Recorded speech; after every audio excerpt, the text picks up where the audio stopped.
बेवकूफियों से आजिज आ चुका हूं मैं। आगे से ध्यान रखना। गुस्ताखी माफ हो जनाब। अस्सलाम वालेकुम जनाब। अफजल मियाँ, कहिए खैरियत? हमारी हार ने अखबार की कीमत बढ़ा दी है।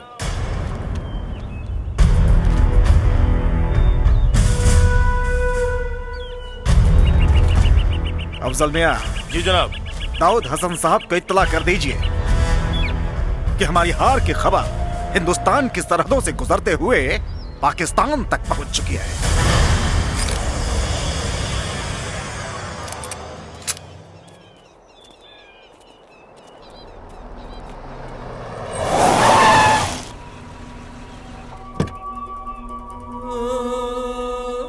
मुल्क किसी जमीन का मोहताज नहीं होता।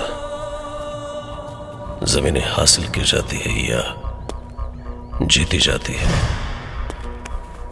जिन्हें लगता है ये जमीन उनकी है,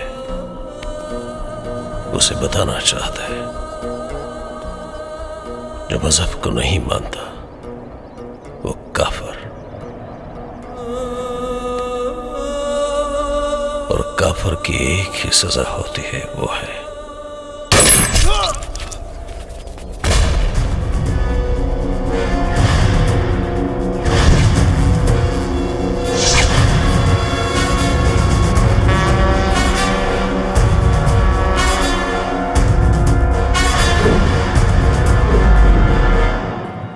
अच्छा है, लेकिन उसे अस्सलाम वालेकुम भाईजान। हैदर अली साहब ने आपको याद फरमाया है।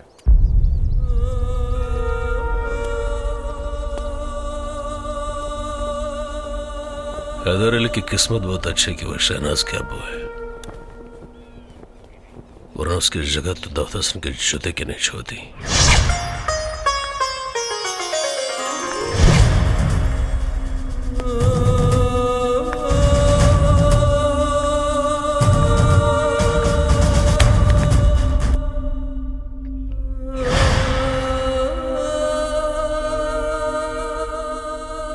शहनाज, जंगल है आपकी आंखों में, जहां कर मैं अपना रास्ता खो जाता हूं।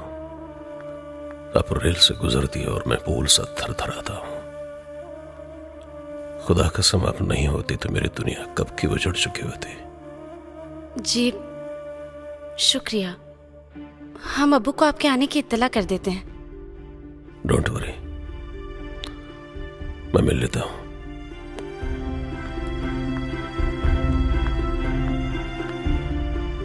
वो बहुत खुशनसीब होते हैं बेटी, जिन्हें इतना चाहने वाला शौहर मिलता है। इस आदमी से नफरत की बू आती है अम्मी। नहीं बेटी, ऐसा नहीं कहते। अपनी सांसों से कह दो कि अपनी जगह बदल लें, क्योंकि आपके अब्बू अपना फैसला नहीं बदलने वाले। और अगर हमारा फैसला बदल गया तो अब्बू? तो उस दिन बदलना जिस दिन हैदर अली और दाऊद हसन से मजबूत हाथ तुम्हें मिल जाए।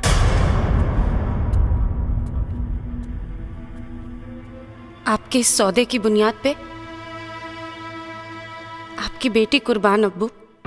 वाह वाह वाह वाह वाह,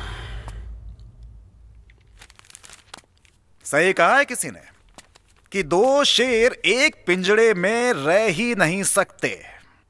ये तो आपका पिंजड़ा है जो सामने वाले को बर्दाश्त कर लेते हैं, वरना आपकी जगह ऐसे तस्वीर में लटकती नजर आती। जरा इस तस्वीर पर भी गौर करो मियां, शेर और कुत्तों में फर्क नजर आ जाएगा। गुड।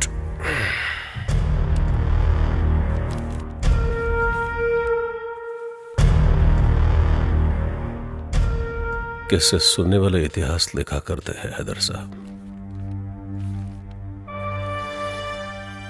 इस हार को जीत में तभी बदल दिया जाएगा जिस दिन हिंदुस्तान की बर्बादी का झंडा पाकिस्तान लहराएगा। शास्त्री जी। हाँ नमस्कार। अरे नमस्कार नमस्कार। कीलें प्रसाद। बैठी बैठी बैठी। हाँ हाँ ठीक बा। प्रणाम चाचा। अरे अरे प्रणाम प्रणाम। कैसन प्रसाद है? अरे भाई, जब से जान बचल बना हम अपन देवता बदल देहनी। शास्त्री जी, जवन देवता हमनी की हिफाजत ना कर सके ओकरा के पुजला से का फायदा। ठीक कहनी भाई साहब। हमू 7 गो एतवार भखले बानी।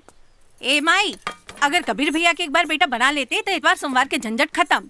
छोड़ ना नैना, अपना खेत के मरचा ढेर तीत लागेला। अरे मुझे से फेंक ला। अरे राम राम राम राम। अरे रवा के लागल त ना हम ओकरा के मनी ह, लागल त नानु है। ना ना कौनो बात ना है। बाकी तनी देखी राहुल लुटवा सही सलामत बा कि ना। अरे छोरी छोरी भाई, पहले ये बताई घर के समाचार कैसन बा? घर एकदम सही बा। बाकी परिवार अपने परिवार से ज्यादा खतरनाक है शास्त्री। बाकी एक बात बा, हमारे एगो बेटी बिया जवन साक्षात देवी बिया, साक्षात देवी।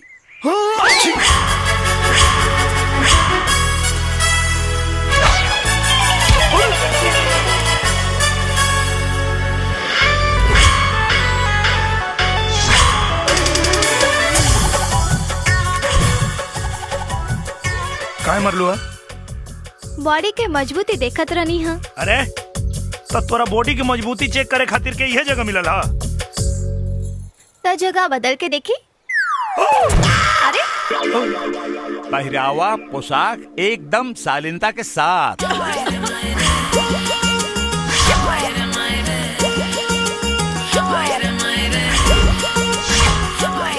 नैना, हाँ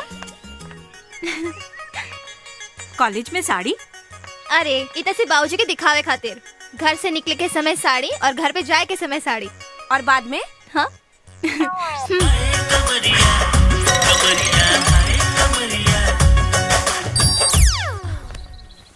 कोमल हमार सहेली बाड़ी, हमरा के मालूम बा उनका शालीनता के बारे में।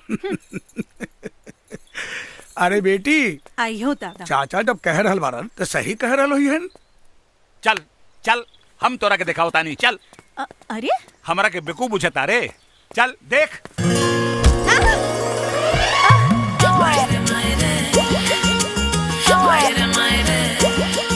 ये आवाज कहाँ से आयल रहे? अरे वो शास्त्री जी की बेटी नैनुआ हमरा कोमल से बराबरी करतिया। भगवान देले भी तो छप्पर फाड़ के। अच्छा, जब लेवे लें तो बहुत गलत जगह से। और दूध लेके ना आई नहीं हरुआ? अरे हाँ, वो नैनवा के चक्कर में भुला गई नहीं। तो ठीक बा, रउआ दूध लेके आई, हम मंदिर से आवत आनी। हाँ हाँ ठीक बा। बेटी कोमल।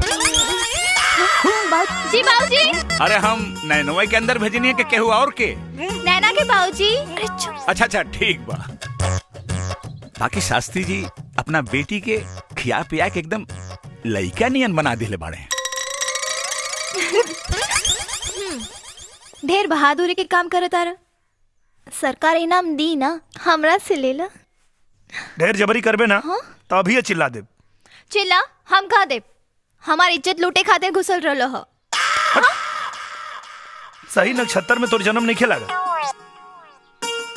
एक अबीर, अपन प्यार के अबीर लगा के हमार नक्षत्र सही कर दो हो। माई माई कर तो बिया, चढ़ तो बिया। देखा घर में कोई ना बा, मौका अच्छा मिलल बा। चला ना रे, ये तो खाली धोए वाला पार्टी बा, कुछ करे वाला ना। अच्छा तोहार पुजारी के आवे के टाइम हो गई बा। ओम नमः शिवाय, ओम नमः शिवाय, ओम नमः शिवाय। ओम शिव शिव शिव शिव शिव। ए लौकत नहीं खे, पूजा करे जाता नहीं, अशुद्ध कर देले। आओ दिन तो सटवा उड़ के चल आयल है तो हमार पठनिया शुद्ध ना भइल रहे। हाँ तो हवा से उड़ के चल गई होई। तो पनियो हवा से उड़ के चल गई। हर काम जान बूझ के करेला सन, अनजाने में ना। तो ठीक बात, तो पूरा नहाइए के जोते हैं। क्या करता रे? पूरा नहा के जो। रुक बे। ले ले पूरा नहा के जो। रुक चला, रुक तो पंडित आई चढ़ाओता नहीं है। रुक।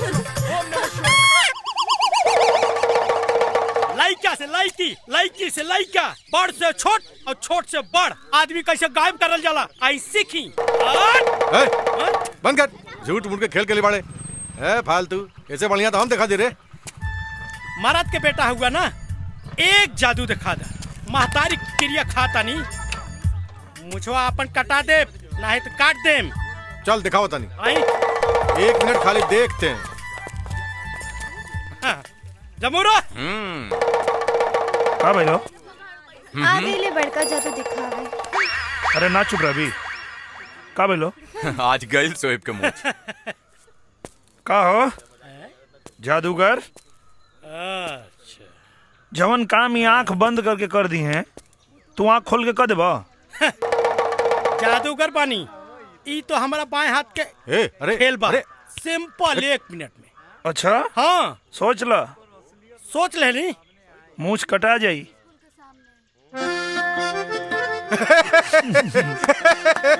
बारे वाह, गजब आइडिया दिलेगा भाई। आज से तोहरा के जीतल जरूरी बा भाई, काहे कि आई तोहार मूछ बड़ी सही लगता। ई का हो? मरचा के पाउडर। मरचा के पाउडर ई का होई? ये आंख बंद करके डली है आ तू आंख खोल के डलबा। आंख खोल के? हाँ ये न शर्त लागल रहा। ना हुसैन अस्तूरा लिया। ना ना अरे कटवा ले। महंगा पड़ी। अरे कटवा साले। हाँ कट गई। बड़ा महंगा पड़ी मूछ काटे वाला के। हम विधायक जी से कहते इना मानी, अगर कपारो छिलो लोग ऐसे ही ना मानी। ला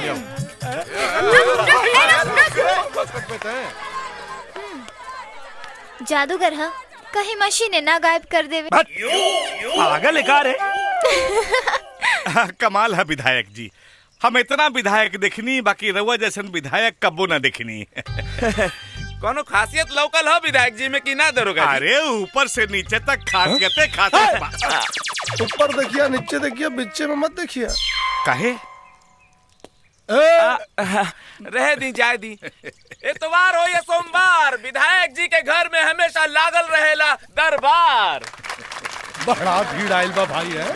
हाँ। शुक्ला जी। हाँ जी। ई जनता से पूछी समस्या का बा उनके। सर राउर जे समस्या बा एक एक करके विधायक जी के पास आवा, बतावा। आवा, आजा आगे आजा। अब विधायक जी के अपन समस्या बतावा। बताओ बताओ। सरकार पिछले इलेक्शन में कहले रहनी कि नहर में पानी आ जाई, नहर में पानी अभी ले ना आइल, ऐसे जनता का परेशानी होता। आओ आओ आओ आओ। जा विधायक जी के लगे जाए और धरो समस्या का समाधान करी। शुक्ला जी चालू रही। हाँ। घर कहाँ पड़ी बाबू तोहार?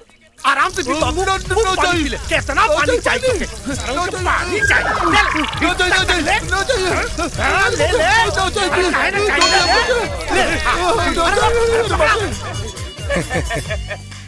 दांत मत चियारा, ताली बजवा। हाँ तालियां तालियां। हाँ, तालियां। धन्यवाद धन्यवाद। आगे। हाँ आगे बताओ। सरकार चापाकल अभी तक गांव में ना पहुंचल। कितना फुट पे आवाला पानी रे? 120 फुट पे। 120 फीट ना। रुका, समस्या का समाधान होता।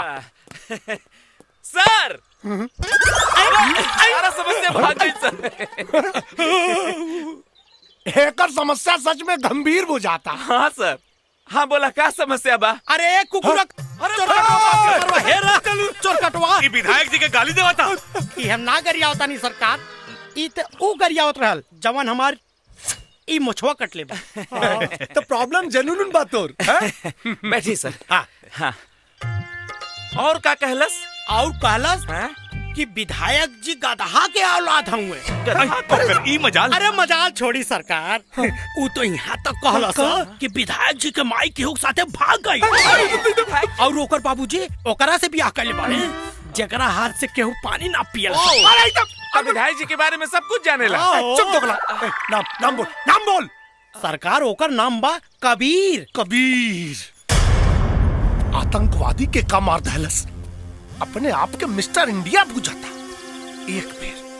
एक बेर हमारा हत्थे चढ़ जाए ना, ऐसा ठोकब कि जिंदगी भर खड़ा ना हो पैसा। लागत ना फल।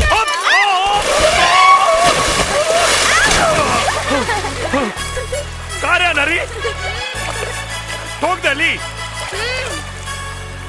अरे साला चश्मा खुद लगौले बाड़े और हमके आंधर कहता रे। और सुन है नहीं, और रास्ता पे खड़ा रहबे तो केहू ठोक के जाए। हाँ? ई रास्ता तोर बाप बनवले बाने। हाँ, आ गईले। क्या रे? रामेश्वर बाबा। अरे बाप रे बाबूजी। बाबा प्रणाम। खुश रहा बेटा, खुश रहा। हुसैन बेटा यहाँ क्या करत बाड़ा? मछली पकड़ा तानी। अच्छा मछली पकड़ता रहा। तू का करता लागता कबीर चाचा के मछली के मगरमच्छ पकड़ ले ली बिया।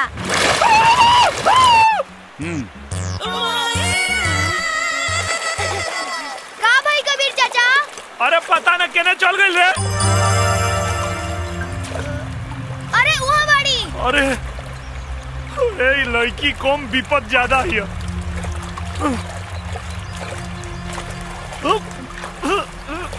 निकलल निकलल।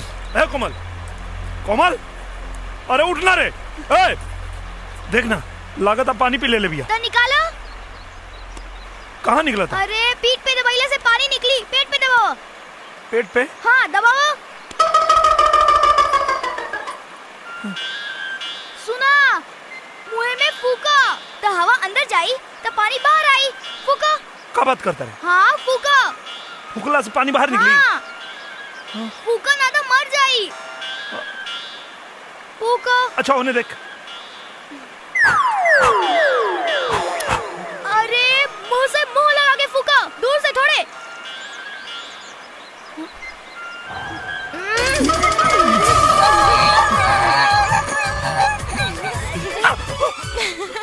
अरे साला अगर पानी निकाले में हमारे पानी निकल जाए। काजल भाऊजी ये क्या करत रहले है? अब हमारे समझ माइल की चश्मा लगा के तू कौन मछली फसावत रहले है? तू एक शरीर छू के एकरा का पवित्र कर देले। ए चल चल घरे चल चल। कौना नक्षत्र में पैदा भइल बिया हमरा तो बुझाइबे न करेला। पंडिताइन ए पंडिताइन, अरे जल्दी आवा। अरे चिल्लात काहे बानी? हम कोनो बहिर बानी का? तनी धीरे बोली ना। अरे कबीरवा एकरा शरीर के पानी निकाले खातिर पूरा शरीर अपवित्र कर देले बा। अगर वो नदी से ना निकल रही तो हम डूब के मर गई रहती। चुप। एकरा शरीर पे हर जगह गंगा जल के छिड़काव करा, जहाँ जहाँ हाथ लगौले बा। चला बेटी चला। जबले तोहरा के शुद्ध न करब तबले कैसे लोग जानी कि तू रामेश्वर पंडित की बेटी बाड़ू? हाँ, जा ले जा भीतर ले जा।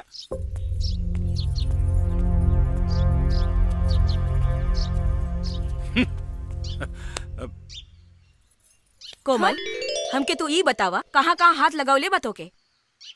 आँख में माई। रामेश्वर पंडित के बिटिया पोखरा में नहा रहल बिया। अरे पता ना कहाँ ससुर कहाँ कहाँ हाथ लगौले होई।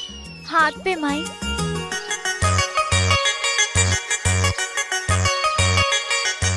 ए सुनाई ना, अरे गंगा जल डाल के अच्छी तरह से नहवैया करा के। ओठ पे माई। अरे कोनो तो ऐसा जगह होई जहाँ तोहरा के छुवले ना होई। ऐसा कौनो जगह नहीं थी जहाँ वो छूले ना होई। चुप। तोहरा बाप बेटी के फेरा में ना हमार धर्म नष्ट हो जाए।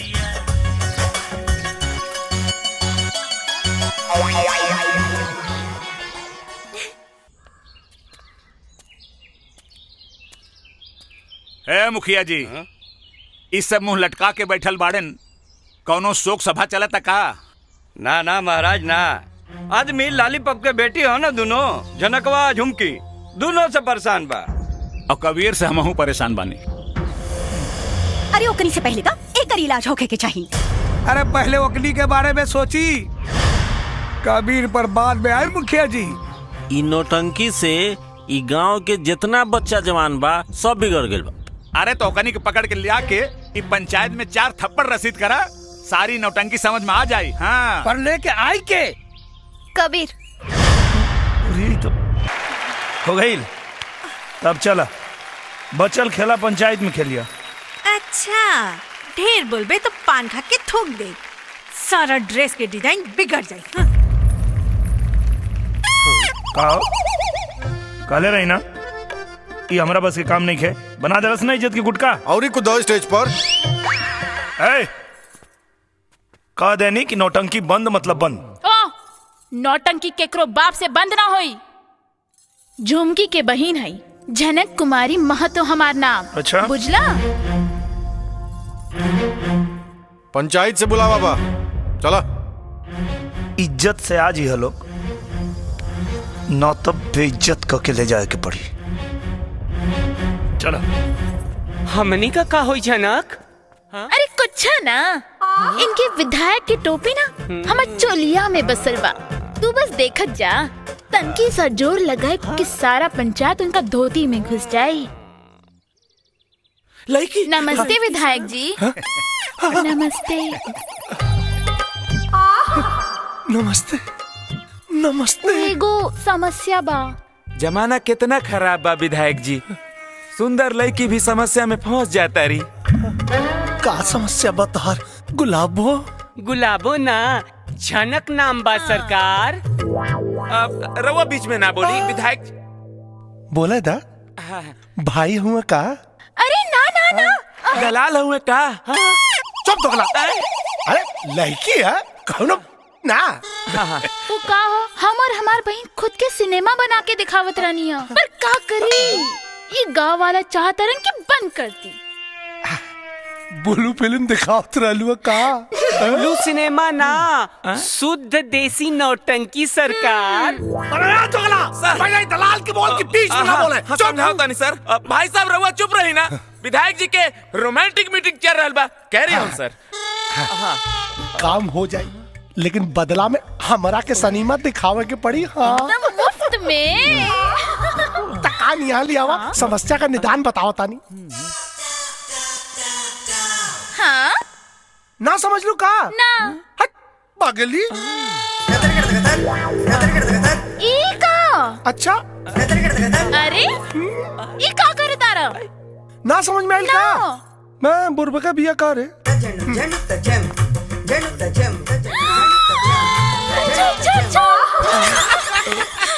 अब बस देखते जा, पूरे पंचायत के ना हवा निकाल दे।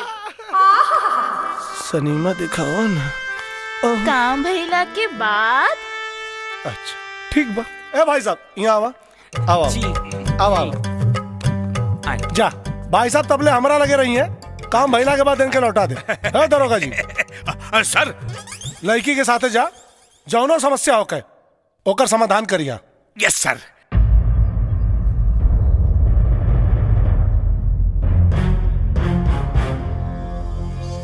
समस्या का बा? अरे देखत नहीं की का, जम्हाई लेट समय हमार हाथ ऊपर चल गई बा, और अब डॉक्टर कहता कि खूब खर्चा लागी, ऊपर से हमार दीदी के शादी के खर्चा। दे दी लोगन, नौटंकी बंद। अरे जा दी, देखी ना भगवान खुद ही का नौटंकी बंद करा देलन। अरे अरे ऐसे कैसे? हम ना नाच सका, पर हमार दीदिया तो नाच सकतिया ना। अब इलाज और पेट भरे खातिर कुछ तो करे के ही पड़ी। इज्जत बेच के अपन पेट भरवे का? ए, इज्जत हमार जाता तो तोनी के काहे फटता? जबान संभाल के बात कर, ये पंचायत है, तोर घर ना। हमरा घर के बारे में कुछ मत बोलो। अनाथ कही के। धनक! और जोर से बोली। सड़क से उठावल लड़का के बाप ना कहा जाए। कबीर हमार बेटा, हमार बेटा। अच्छा तो एक बेर बस काकी कह देस ना, तो काल से नौटंकी बंद, ना ही तब बंद करे के खर्चा रउआ लोगन के जेब से निकाल ले। माई एक बार कह दे कि कबीर भैया तुम्हार बेटा हवन। झूठ बोल के हम नरक में जगह न बनाई। पति की अवहेलना कैला से स्वर्ग में जगह ना मिल जाए। बोल, तोरा नौटंकी बंद करे खातिर कितना पैसा चाहिए? 5 लाख। और अगर तोर बीमारी झूठ निकलल तब? 5 लाख ईदी। ठीक बा, लेकिन रउआ पैसा का इंतजाम ना कईनी तब पगड़ी उतार के चप्पल के झाड़न बना ले। कबीर बेटा, जब आपन आपन न हो सकेला तो गैर भला कैसे आपन हो सकेला? बाकी 5 लाख के व्यवस्था कहाँ से होगी? पंडित जी, जबान हारल बानी, अपने आप के बेच दे, बाकी अपन पगड़ी के केहू के चप्पल के धूल के झाड़न न बने दे। बाबूजी, हमारा शरीर के कण कण आपके कर्जदार बा। इस शरीर पे पंडित दीनानाथ शास्त्री के हाथ लगल बा। अगर ये बिकैबो करी तब 5 लाख से ज्यादा में कम में ना। शाबाश बेटा। अरे समस्या से निकाले में दरोगा हमने ये फंसा देलस। खोल के बतावा सर। हाँ मतलब खोल के बतावा, बात बुझाई ना। अरे अरे मास्टर जी 5 लाख देवे खातिर तैयार हो गईला। पर ई दरोगा बीच में टपक के ई कहले कि अगर झूठ पकड़ा गई तब 5 लाख हम दे। एक मिनट हटा। का दरोगा? अरे दरोगा ना साले दोगला बड़े। का जरूरत रहो जब? अरे समझावा, तू ही एक समझदार आदमी बड़ा बस। हाँ सुनी, बात अगर बिगड़ जाये नू तो विधायक जी बनी खुद अपन 5 लाख रुपया रहुआ के दे दे। हाँ। बीच में बोला के क्या खाला सा बीच में बोला के? ए हमार गुलाब, अब दिखावा ना सनीमा। समस्या से निकलने के बाद बुझनी हम अबो कहता नहीं ई मास्टरवा 5 लाख रुपया दी कहाँ से? मास्टरवा अब अपना बिटिया के बेचे या बेटा के? फूलचंद पाड़े के जाल में तब फंस गई लू। अब बीवी का मोबाइल मिल गई बा तो ढेर पकड़ करबे। चल फोन रख। नमस्ते मुखिया जी, सरपंच जी नमस्ते। ली विधायक जी बैठी। कहा चच्चा, का जरूरत है वो नौटंकी वाली के मुंह लगौले के? 5 लाख रुपया कहाँ से देबा? नौटंकी कैले बिया और नौटंकी के कोनो पैसा ना होला। तोहनी के कैसे मालूम कि वो नौटंकी कैले बिया? अरे बीच में मत बोला सन। बैठ जाइए। सॉरी सर, बैठ जाइए सर। चच्चा अगर बीमारियां सही निकल गई तब का करबा? 5 लाख रुपया दिया ही। अगर झूठ निकलल तब तो 10 लाख रुपया विधायक जी दे दी हैं। सॉरी सर। पैसा तोहनी जैसन लालची आदमी के लालच है और यहाँ बात मान सम्मान के बाद कुछ और बोला। अच्छा कुछ और? हाँ, शास्त्री जी का जूता और हमार सर। विधायक जी अगर बात सही निकलल तब तो विधायक जी के जूता और शास्त्री जी के सर। हे शास्त्री जी, बेटा अगर जूता कपारे पे रखवा देना हमरा क्या याद करिए? 5 की जगह 15 लाख दे। हाँ, घर तक संभलता नहीं के चलल बाड़े लोग पंचायत संभाले। चला रे सर। आई सर। माई ये का कर देले तू? बड़ा भरोसा बना तोरा बाबूजी के अपना बेटा पर। वह भरोसा के क्रिया अगर हमार बेटा हार गई तो भगवान के दरबार में अकेले से कहता के तोहरा प्रमाण देवे के पड़ी।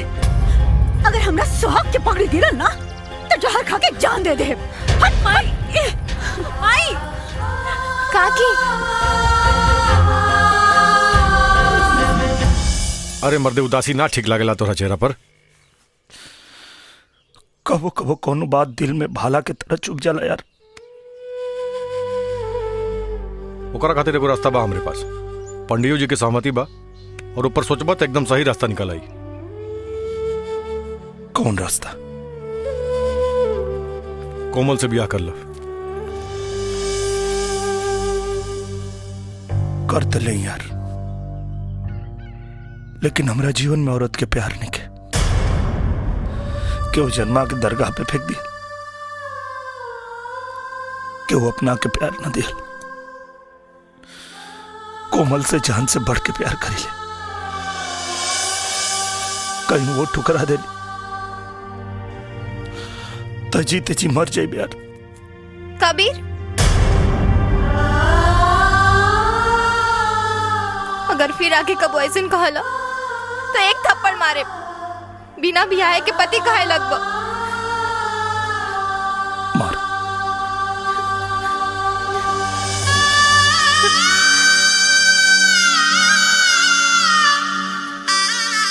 बस साथ जिए के वादा कर तो हर चरण की धूल मांग के सिंदूर बना ले।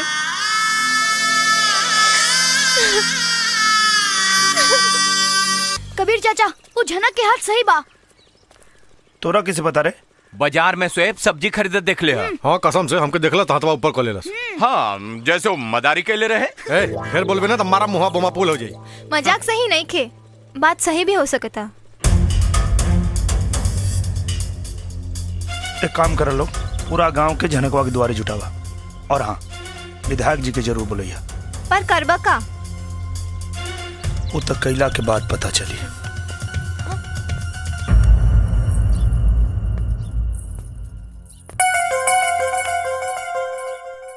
नौटंकी करत तारी। देखो कबीर, पास मत आवा। कबीर देखो, हमरा के छुओ मत, ना तो हम बाबूजी के बुला देब। बाबूजी की का बोले भी? इलाज हम करब कि तोर बाबूजी करिए? कबीर देखा, ये तो ठीक नहीं के करत। कबीर हम सच कहतानी, बाबूजी के बुला देब। बाबूजी के का बुला के करबो? तुहार इलाज देखा कैसे।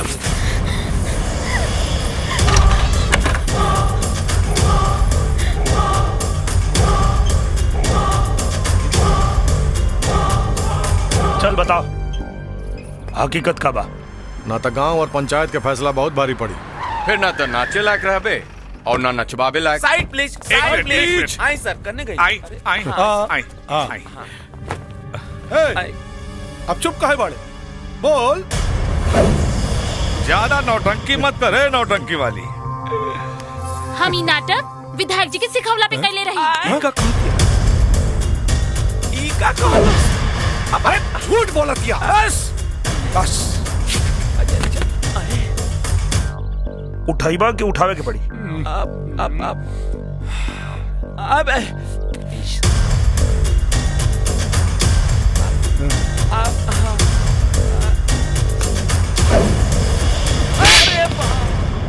एक बात कान खोल के सुन ले, जवन बूढ़ बाप के जवान बेटा होके ना, ओकरा के कब्बो कमजोर समझे के गलती मत करी है। बाकी 5 लाख के बंदोबस्त कहाँ से करबा लालीपाप महतो? हमरा के माफ कर दी लोगन, हमरा से बहुत बड़का गलती हो गई। अब से मेहनत मजदूरी करब सन, आज से नाच गाना बंद। बड़ बुजुर्ग के पगड़ी के कन्यादान के साड़ी बना ले, पूरा गांव डोली के कहार बने के तैयार हो जाए।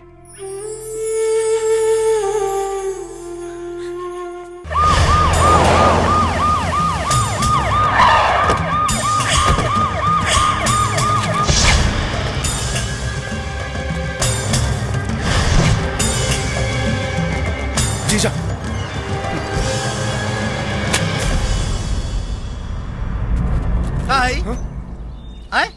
चुनाव खोपड़ी पे नाच रहल बा। अब चुनाव चिन्ह जूता होई का?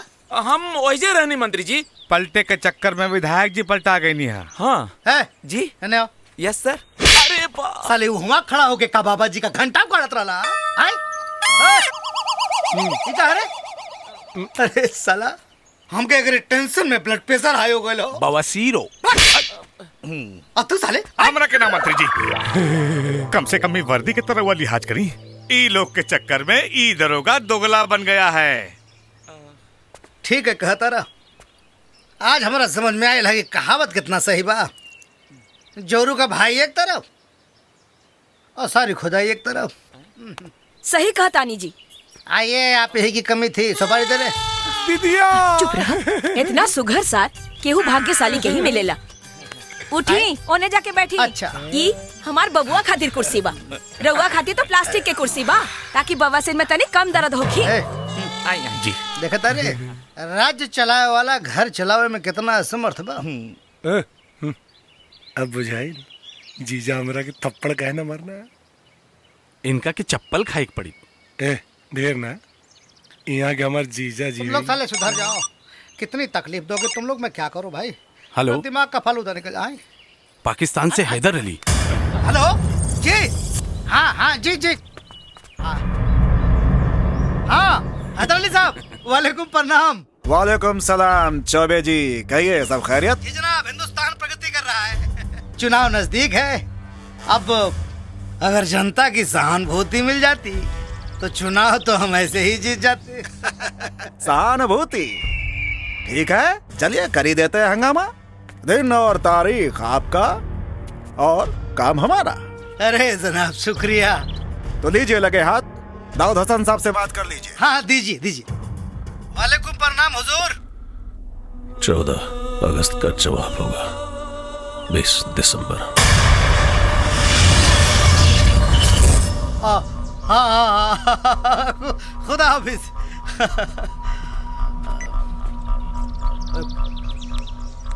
देखला हिंदुस्तान में रह के डीलिंग पाकिस्तान से करी ला।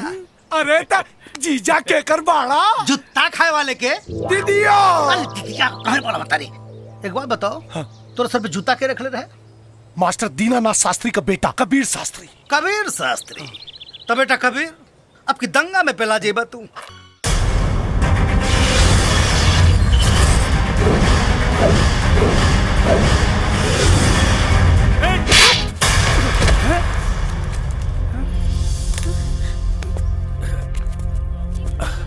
कबीर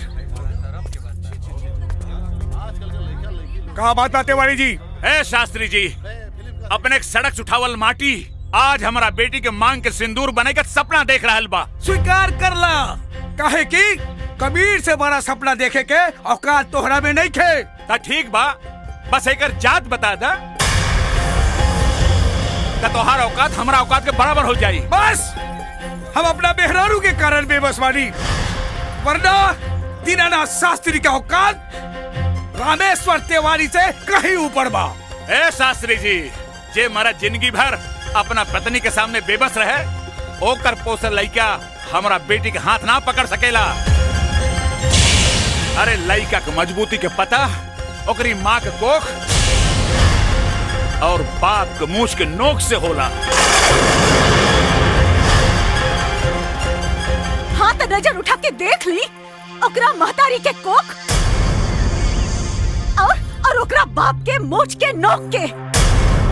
अगर मान मर्यादा के ख्याल न रहित ना तो राहुल बेटी के कब के अपन महतारी के पतो बना के रख देले रही। गायत्री भाभी खबरदार खबरदार, अगर हमरा बेटा के अनाथ कहानी तो जुबान खींच ले।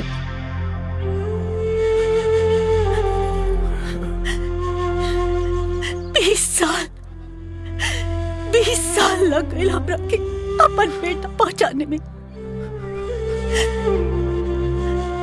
रवा तो 7 जन्म में भी ना पहचान पाई।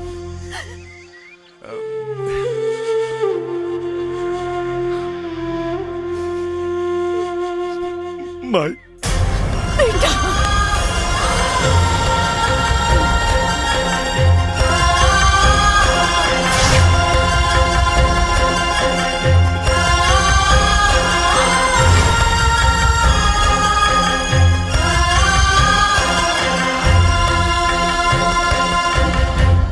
ये एहसान के कर्जदार हमरा और जिंदगी भर है।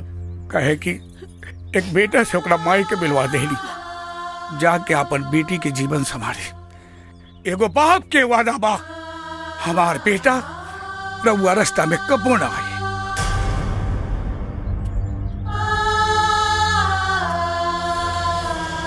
बाबूजी रवा रोवा तानी। रे डारे पगली, इतना खुशी के आंसू बा।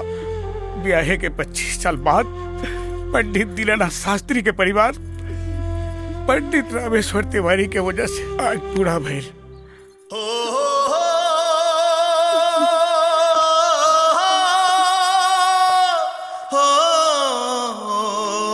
कबीर कोमल जा जा, तू भीतर जा।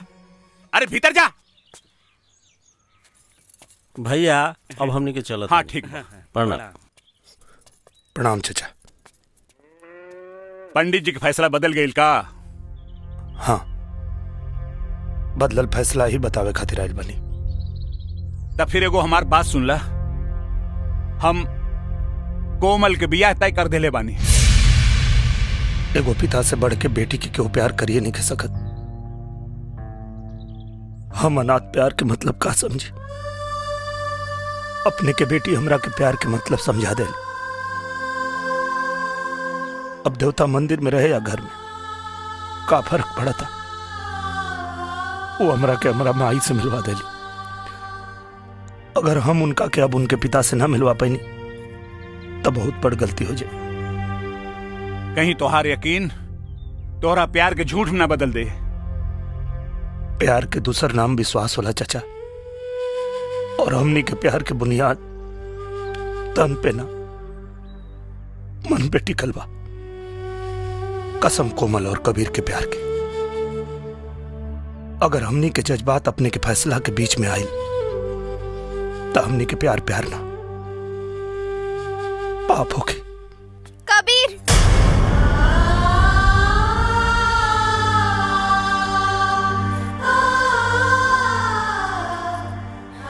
औरत के भाग्य के फैसला हमेशा मर्द ही करेला। एक बात के विश्वास रखिए, जिया जी हमरा साथे भाऊजी के खोजल और तोहर त्यागर रिपोर्टर जाए, लेकिन मरला के बाद हमार तन और मन पर अधिकार सिर्फ हमार रही और हमरा साथे ई गांव के एगो निकम्मा जाहिल अनाथ कबीर के याद जाए।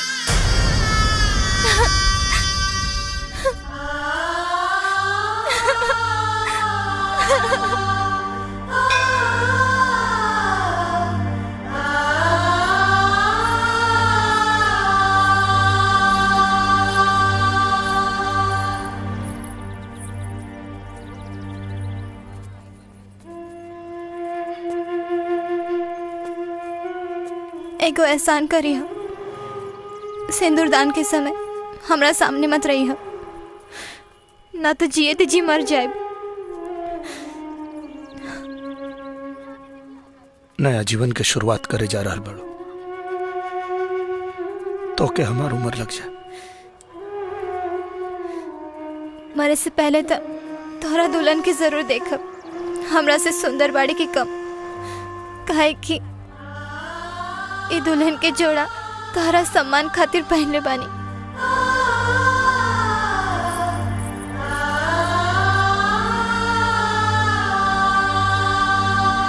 ओम गजाननं भूतगणाधिसेवितं कपित्थजम्बूफलचारुभक्षणं उमासुतं शोकविनाशकारकं नमामि विघ्नेश्वर पाद पंकजं मंगलम। बजरंगी, घीव कहाँ बा? मंगलम पुंडरीका। का भेल पंडित जी? ठीक बा, घीव अभी ले आवत तनी। हां तनी जल्दी ले आई हो, ना तो मुहूर्त का टाइम बीत जाई। ओम शांताकारं भुजगशयनं पद्मनाभं सुरेशं स्वाधारं जगन्सदृशं मेघवर्णं शुभांगं लक्ष्मीकान्तं कमलनयनं योगिनिजानगम्यं वंदे विष्णु भवभर सर्वलोकैकनाथं। ओम श्री अग्ने नमः। अरे हाँ हाँ देखा तो होने कहा रे, इन्हें चल चल। सर्व मंगल मांगल्ये शिवे सर्वार्थ साधिके शरण्ये त्र्यंबके गौरी नारायणी नमोस्तुते। ओम आपदामपहर्तारं दातारं वक्रतुंड महाकाय सूर्यकोटि समप्रभा। अहं करिष्यामि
जवन पूर बाप के जवान बेटा होके ना ओकरा के कब्बो कमजोर समझे के गलती मत करिए।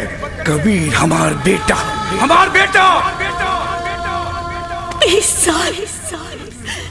20 साल लग गए हमरा के अपन बेटा पहचानने में।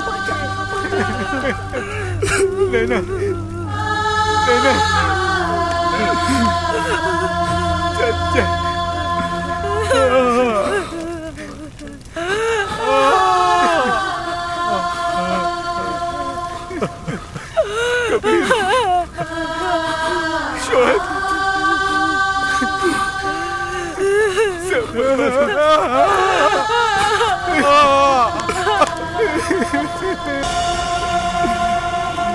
आज पटना के सीरियल ब्लास्ट ने पूरे पटना और यहाँ के सिस्टम को दहला कर रख दिया है। एक के बाद एक पूरे 6 धमाके हुए हैं, जिसमें 2 धमाका गांधी मैदान, 2 पटना जंक्शन, 1 एग्जीबिशन रोड और 1 गायत्री मंदिर में। सबसे ज्यादा जान माल का नुकसान गायत्री मंदिर में हुआ है, जिसमें एक गांव के लगभग सारे लोग मारे जा चुके हैं जो शादी के मौके पर वहां मौजूद थे। मजा गेल रहे उस दिन बहुत मजा। का बात बा? रिपोर्ट लिखावे के बा। 1 मिनट बाद में बात करब। हाँ, रिपोर्ट केकरा खिलाफ? उ लोग के खिलाफ जे बम मार के हमरे अम्मी और अब्बू के मरले बाड़े।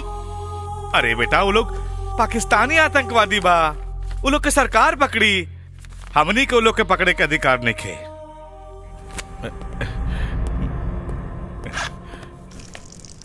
अरे ये क्या करत रे? हैं? अरे साहब देखिए मुंह तता। ई का कैले?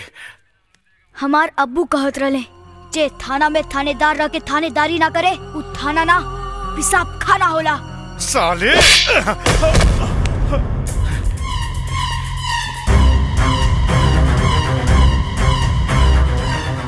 ब्लास्ट के रिपोर्ट चाहिए, वरना तोरा साथ साथ थाना के शमशान बना दे। बाप करा है जी, हाँ? गरजे वाला बादल का वो बरसल बा। अब मरे वाला आदमी के अगर श्रद्धांजलि ना दिल गई तो जिंदा आदमी के आत्मा के शांति कहाँ मिली? नमस्कार नमस्कार नमस्कार।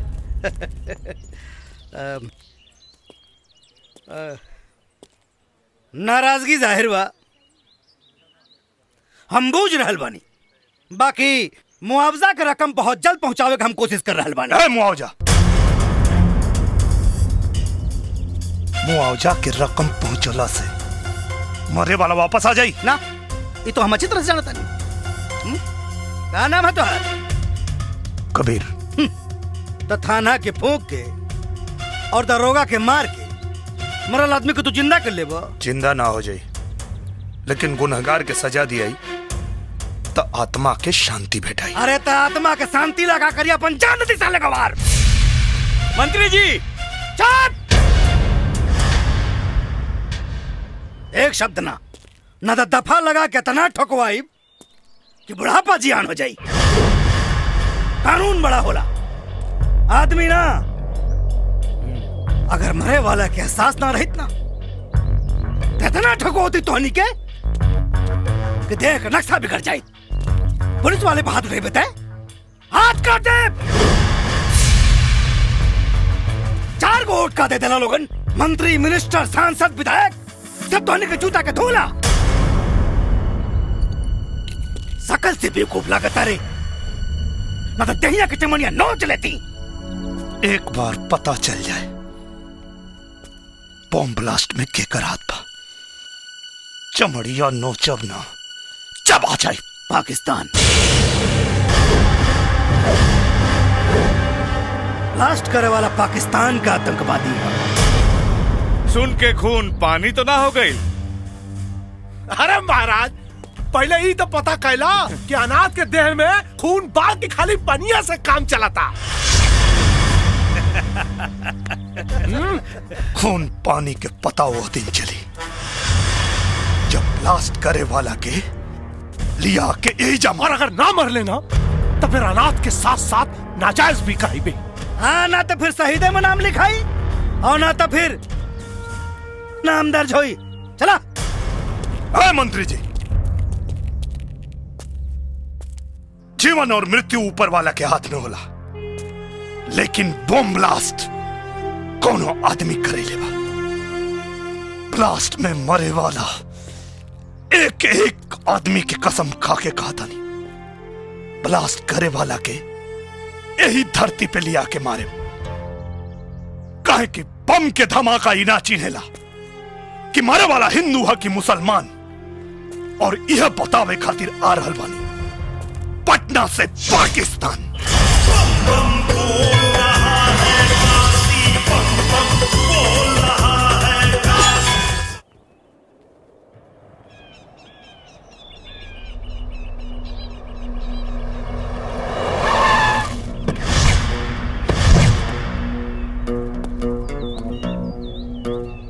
इस बदतमीजी पर एक दूतो। रिपोर्ट लिखने के पहले गोली मार देंगे।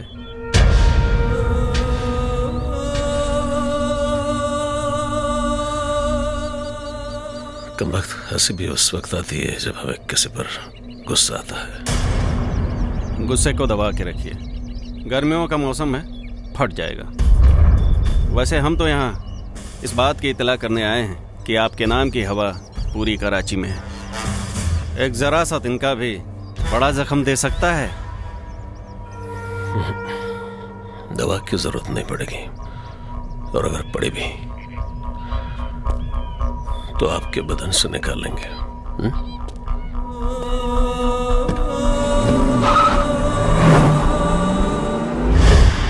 एक सबूत मिल जाए फिर तो ऐसी चोट दूंगा कि उड़ते हुए पत्तों से भी डर लगेगा।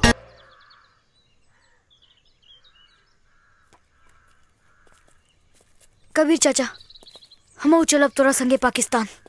और कहीं तोहरा चलला से तोहर कबीर चाचा कमजोर पड़ गए तब?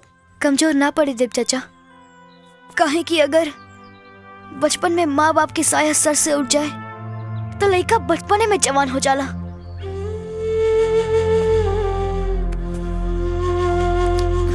हम कुछ न कहब, बस एक बार हमहू पाकिस्तान देखे के चाहता नहीं। ना साला, यह तो देखे के बाद कि खैरात में दिहल जमीन के माटी के ताकत हमनी के माटी से ज्यादा ताकतवर कैसे हो गई। ठीक बा। मंत्री जी बतौले रहनी तोहनी के बारे में। ये पासपोर्ट बनवा के कहवा जाए के बा? पाकिस्तान। अच्छा, वो नौकरी करे खातिर जैसे लोग दुबई वगैरह जाने वैसे ही ना? ना, पाकिस्तान के बम से उड़ावे। बम से उड़ाई बा? अच्छा, तो तू लोगन कैसे बम मरबा? ऐसे बम के चोट पर त चिल्लैले, बंदूक के नोक पर निकल जेबे। 10 दिन से घुमावता रे, क्या समझता रे? का लगा था तोरा के पासपोर्ट ना बने बे तो हमनी के पाकिस्तान ना जाए के वैसे जाए के जैसे ओकनी क्या बोले सन। हाँ, हमरा पता बा आज के समय में काम गांधीगिरी से ना दादागिरी से होला। चल कपड़ा निकाल। रेप करवा का? खोल यो निकाल। दूरबीन। ना ना ना ना ना ना ना ना। हमनी के खिलाफ कार्रवाई कैले तो तोर फोटो टीवी अखबार में इतना छपी कि लोग सलमान खान से ज्यादा तोरा के याद रखी। पाकिस्तान तो हमनी के जाएंगे और वहां जाए से तोरा मंत्री के बाप भी ना रोक पाई। अब तू सोच, पासपोर्ट बनावे के बा कि ना? साहेब, ये कपड़ा क्या उतरला सर? हमार तो खाली कपड़ा उतरला सा, पाकिस्तान के तो चड्डियों उतार ली। बिना वीजा पासपोर्ट के चले के? अरे यार, बिना वीजा पासपोर्ट के जाइबा तो हमनी में और ओकनी में अंतर का रही? कबीर, अरे जनक, एगो बात कहे के चाहता नहीं। का? शायद वो बात के वजह से वो एहसान के बदला चुका सकी, जौन एक नौटंकी वाली के सही रास्ता पे लिया दिलस। बतावा। देखा 20 तारीख के मंत्री जी के जन्मदिन बा। हम मंत्री जी और विधायक जी के खूब निम्मन से जाने तानी। अगर वो लोग पकड़ा गए ना तो पाकिस्तान का अमेरिका पहुंचा दी लोग। वो कैसे? आदमी शराब, कबाब और सबाब के सामने कैसे नंगा होला?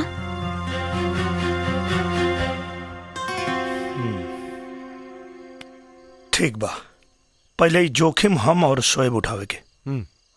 ओके बेबी, कम ऑन। हाँ, ओके।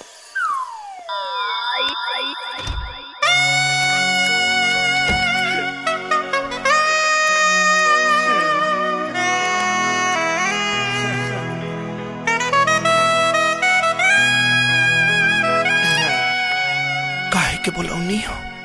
तो हर बलात्कार करेगा। पैक बाड़ू की उद्घाटन हो चुकल बा। ओ मंत्री जी के रहते दूसर के उद्घाटन करी। सही, एकदम सही। आई ए ऊ का चमक रहल बारे। फॉरेन से मंगवाइले बानी, चमकी ना।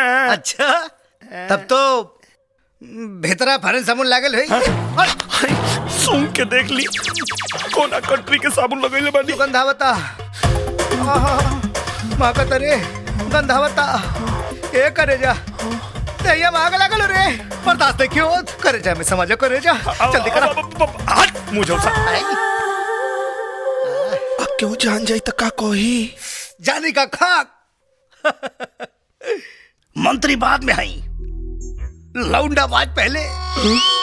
जब हम पास में खलासी रानी नू तो कोनो खलासी लौंडा के छोड़ने ना रानी। तो यो तो सोची रहो जनता के सेवक होई। सेवक? हाँ। जनता मतलब बेवकूफ, एक नंबर का गधा। जब वोट की जरूरत हो गए तो हाथ जोड़ लेवे के, अगर बात पिछवाड़े दुलत्ती मांग भगा देवे। जान फालतू बात करे के समय ना, जल्दी से आजा, जल्दी से आजा, करे जा, समझ जा, जल्दी से चला। विधायक जी के पता चली तो विधायक ससुरा हम उस बड़ा लागल होई कत्तो कीर्तन थोड़ो करत होई। अरे जल्दी करो हो, ए हमार पावर हाउस। वो ऐसा नहीं, हम तो कब सोचले भी ना रहनी। अरे तोहरा सोच से भी बहुत ऊपर का चीज बानी। जब हम दारू का दलाली करी ना तो घसियारी न चरवाहिन केहू के ना छोड़नी। तीन बेर रेप के केस में भीतर जाके बाहर आ चुकल बानी। चरित्रहीन नंबर 1 कहा तो लिख के दे दी हो ना। पहले उठक बैठक करी।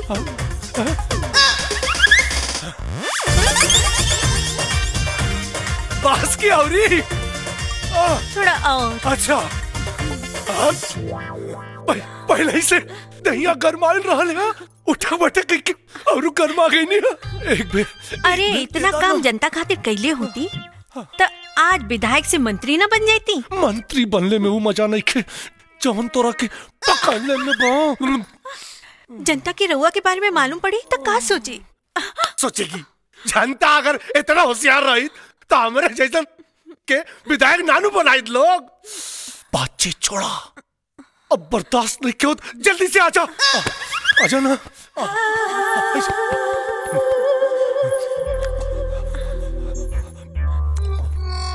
हम अगर रउआ लगे आई तो रउआ बीमार हो जाए। कहे हो? मलेरिया बाकी फलेरिया? एड्स बा। जीजा! ए जीजा! कुछ छपल? इतना छपल बा कि नेताजी के और मंत्री जी के लंगोट जल के राख हो जाई। ले जाके दे आओ। ये कहा भैया? वो लोग के कर्म कुंडली है। आए कहा पहलवान जी, ये हाफ टिकट लगे कहाँ घूमता रहा? संग्रामपुर पंचायत से वो लोग के कर्म कुंडली आइल बा। कर्म कुंडली? हैली सीढ़ी देख ली। कबीर भैया पंचायत में इंतजार करा तरन।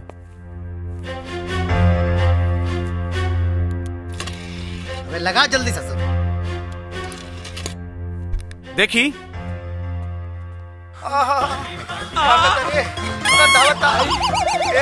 जीजा मतलब बेवकूफ एक नंबर का गधा जब वोट की जरूरत हो हे जीजा अरे तू तो नेता से अभिनेता बन गईला अरे साले जहाँ बंद कर पर पांच तलाक हो जाए पकड़ने में मालूम पड़े तो क्या सोची? अरे साले बात का सबक अगर इतना होशियार रही अरे साले माई के पेटवा में कैसे रले साले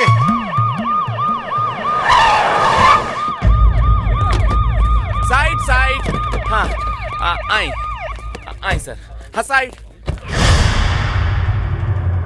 चप्पल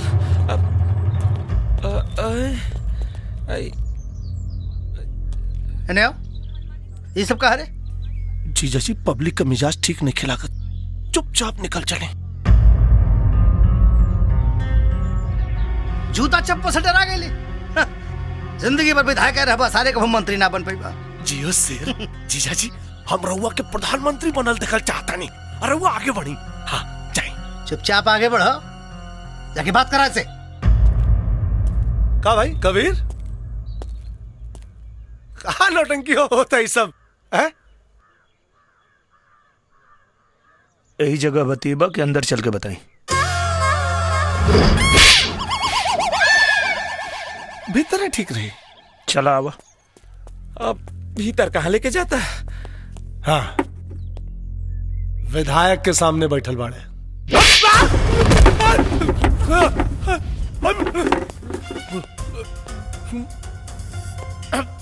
विधायक के सामने ना नालायक के सामने बैठल बानी वो सबूत के साथ समझ में आई हाँ? अब सब समझ में आ गई अब सही आदमी भैया सही काम नु करी हाँ? सही सोच ले होगा जीजा जी के भेज रहा पानी अब भैया जवन काम मंत्री जी कर सकन और मैं विधायक के काव का काम हो जाए भैया पक्का हाँ आ गई अभिलम्मा के कड़ुआ तेल ढेर फैलत रहना कुल है गड़ी दुइये मिनट में निकाल जानी है वो आवाज कैसन आइल है रजिस्टर गिरला के अच्छा रजिस्टर समस्या बढ़ बाओ हम ठहरनी विधायक रहुआ मंत्री 2 मिनट में सुलझा दे जाए ओके डोंट वरी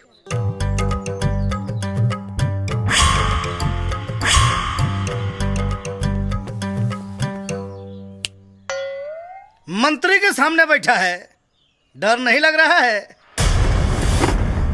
कुत्ता कटला के इंजेक्शन बाजार में मिलेला कुत्ता किसको बोला है जी तोरा के शेर बोल शेर तुम्हारा लिहाज कर रहे हैं नहीं तो नटाई में दोनों उंगली डाल के ऐसे उल्टा लटका देते वापस कर सेठ वापस कर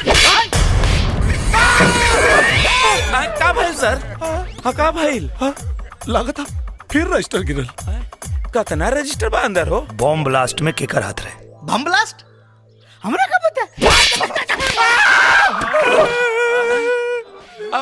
का भाई सर काहे रोता नहीं अपना खातिर ना जीजा खातिर रोवता नहीं वो पाकिस्तान में अलहायदा नाम की एक संस्था है जो वो वाली फ्रंट पार्टी से जुड़ा हुआ है यार पाकिस्तान में संगठन चलावे वाला के नाम अब लीजिए मैं यहाँ हिंदुस्तान में रहता हूँ यार पाकिस्तान के बारे में मंत्री को बोल रहा है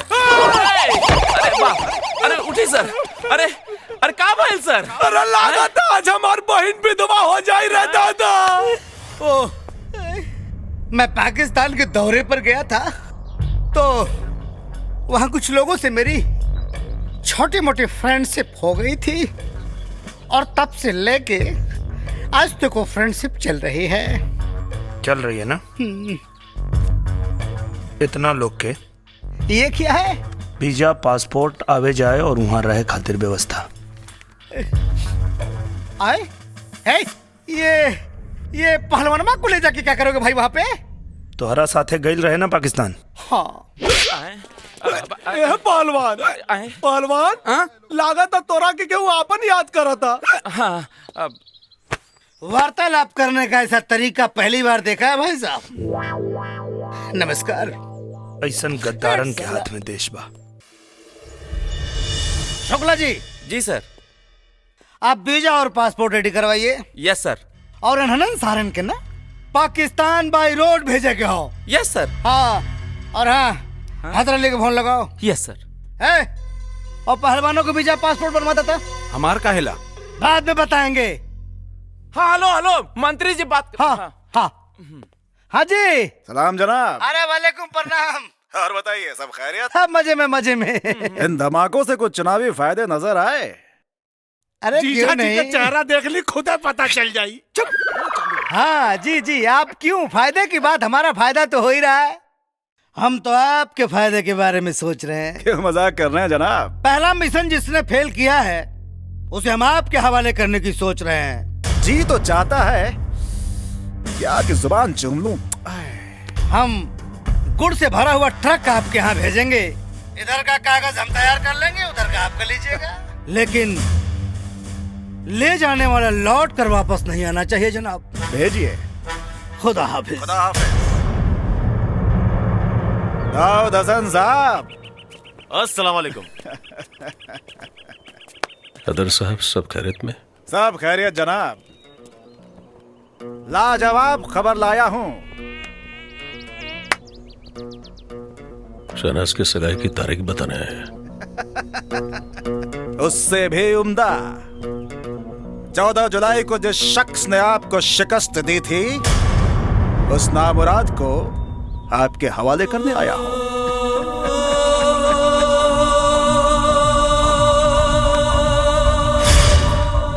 खुदा की कसम हैदर साहब,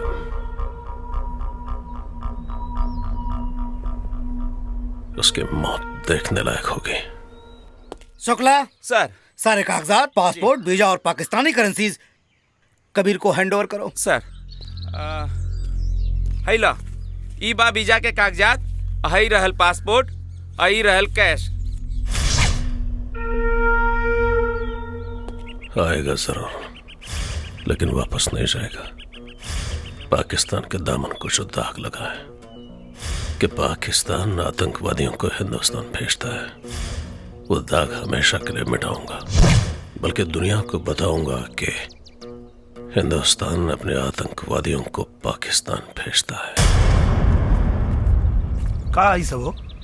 एकरा में देसी कट्टा, देसी बम यूपी, बिहार, झारखंड के हर जिला से आयल बा।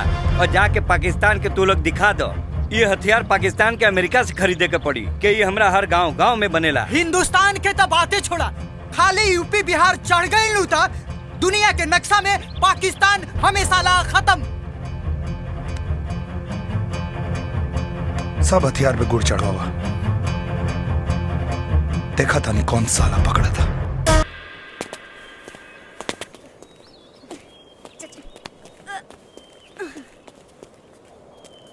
तुम सब में कबीर कौन है?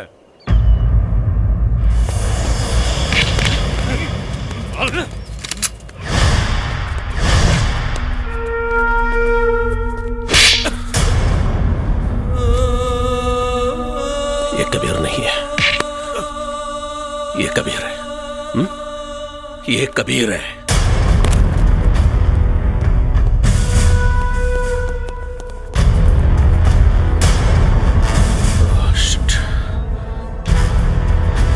जाओ उस कुत्ते को पकड़ो।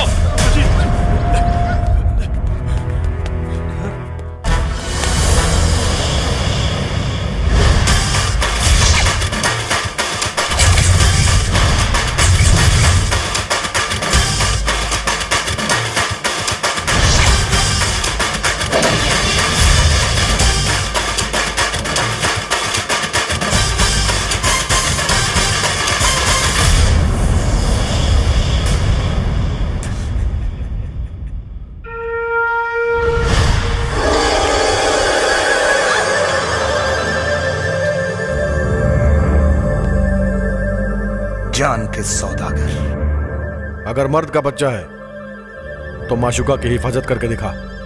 सिर्फ पाकिस्तान का नहीं, तेरे घर के कोने कोने का पता लेकर आए हैं। मेरे शहनाज को औरत को छोड़ दो। अगर मर्द है मुझसे हाथ मिलाकर देख। हाथ मिलाने नहीं, तुझसे लात मिलाने आए हैं। चाहूं तो तुझे यही ठोक दूं, लेकिन मेरे भारत माता की जमीन तेरे खून की प्यासी है। तुझे ले जाकर उस जमीन पे ऐसी मौत मारूंगा कि तेरे मौत के खौफ से दहशतगर्द पैदा होना बंद कर देंगे। बाहर जो ट्रक खड़ा है उसमें गुड़ नहीं, हथियार है। अब सोच, हथियार मंगाने की क्या सजा होगी?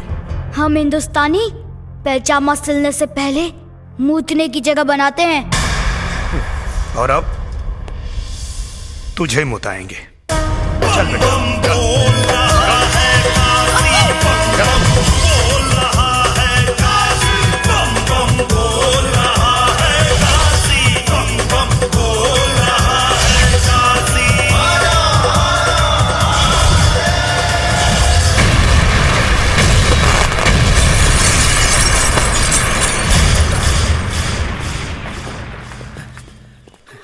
अबे फोन उठा मच्छर जात।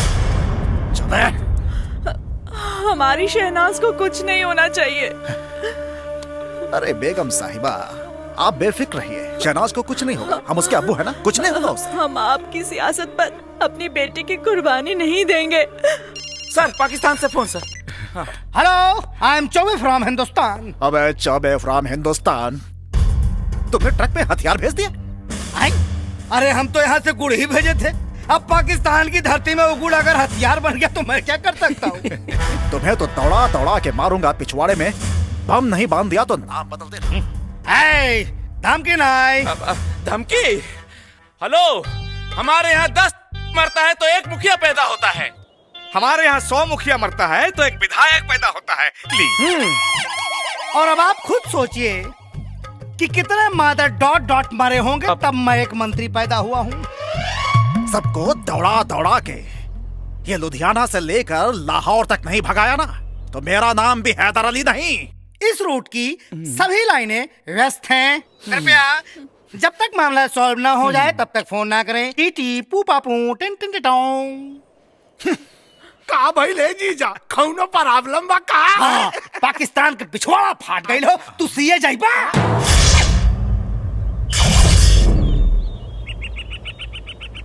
कुछ खइबा? ना कबीर चाचा, अब इनकर का करे के बा? तोरा से बियाह करावे के बा। हमरा के पागल बुझले बाड़ा? इनकर चुम्मा लेवे खातिर हमरा के सीढ़ी लगावे के पड़ी।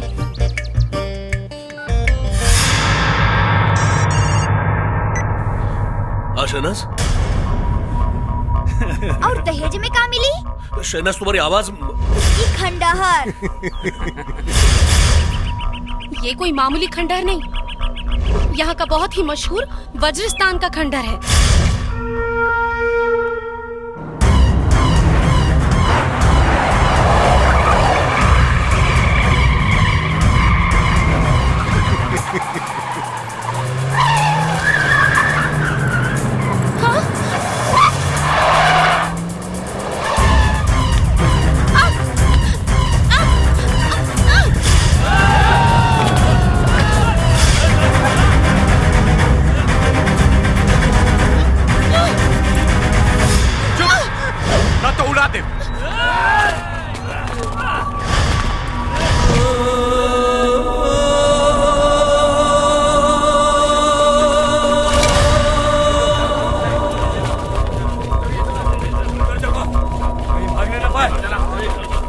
हमरा लागत है सबका राम नाम सत्य ऐसे हुई। ये पाकिस्तान की जमीन है, यहाँ पे राम का नहीं अल्लाह का नाम लो, तब शायद वो तुम्हारे गुनाह बख्श दे।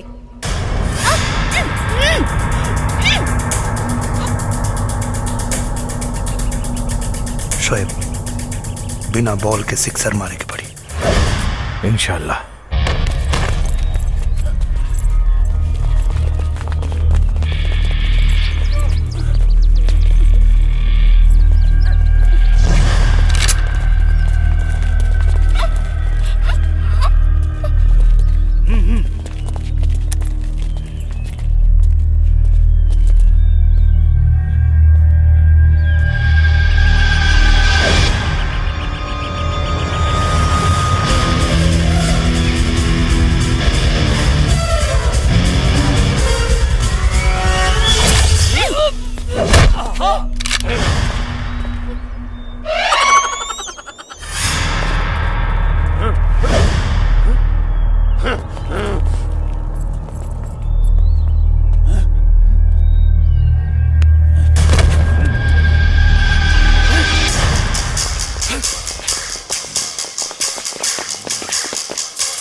नहीं तो खोपड़ी खोल दूंगा।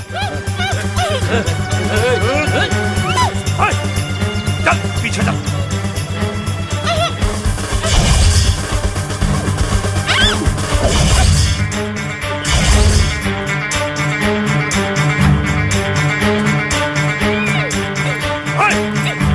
वो देखिए शहनाज वहां।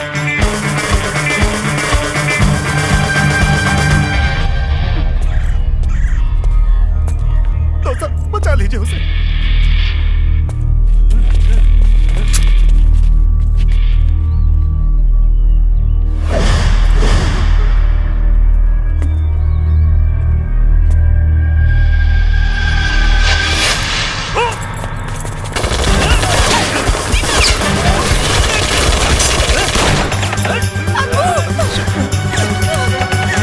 मेरा बच्चा।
जिन हाथों से उसने आपको छुआ है, ऐसे काटूंगा कि अगले 7 जन्म में पैदा तो जरूर होगा, लेकिन किसी को छूने के लिए उसके पास हाथ नहीं रहेंगे। घर चलिए अब्बू।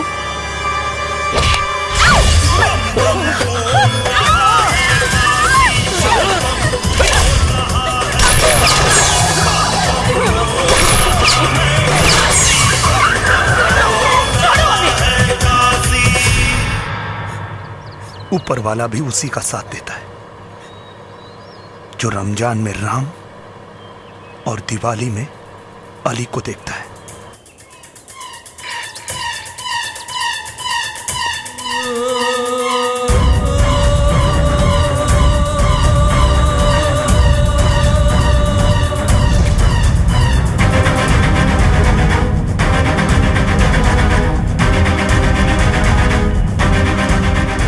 परिपथ कर दिया था।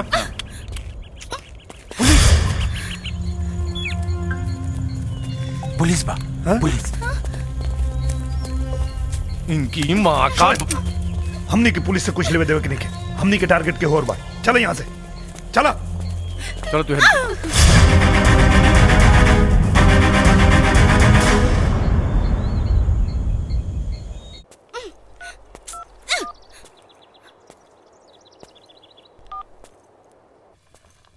हेलो। हाँ 1 मिनट। हाँ ये दोनों दे दीजिए। हाँ हेलो। अच्छा सुनो, कपड़ा और सामान कुल किना गेल बा। ये बताओ कि हमारा कहाँ पहुँचे के बा? कहाँ पड़ा तू लोग? गुलशन इकबाल टाउन के खंडहर।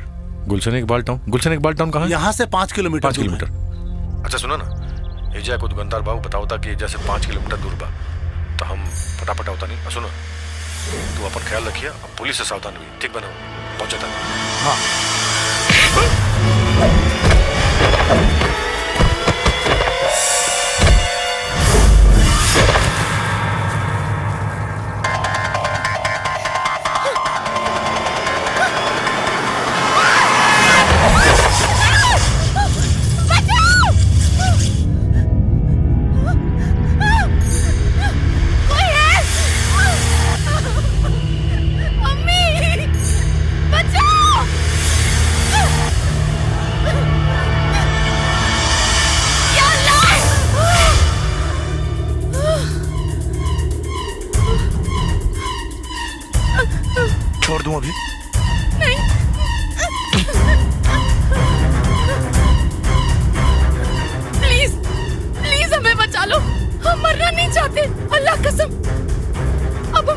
नहीं करेंगे।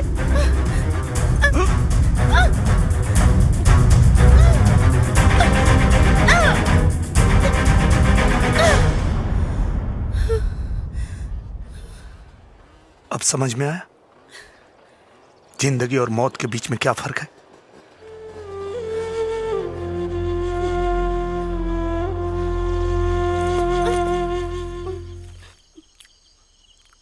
ना ना ना, खाला खाला, कुल तो वही खाला। हिंदुस्तान से तो नहीं सेवा खातिर आयल बानी पाकिस्तान हमनी के। बिल कराता दे दिए गोली, ये बोझ के ढोला से मिल जाओ छुट्टी। हाजमे की गोली है आपके पास? हाँ बा दी का, मेड इन बिहार। एक गोली में पेट साफ और दूसर में आदमी साफ। हुसैन के खाना खिला दे लोग।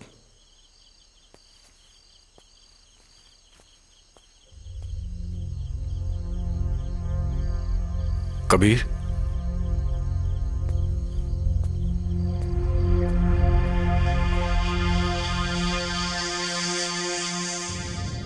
कोमल बुआ, जन्मदिन मुबारक।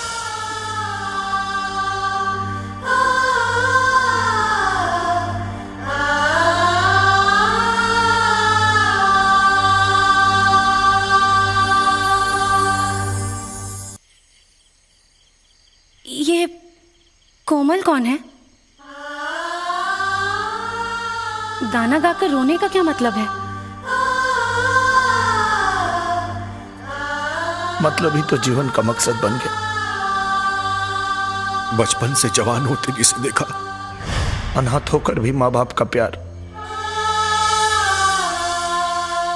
और लाल चुनरी में सजी दुल्हन मांग में सिंदूर पड़ने से पहले ही मांस के लोतड़े में बदल गई।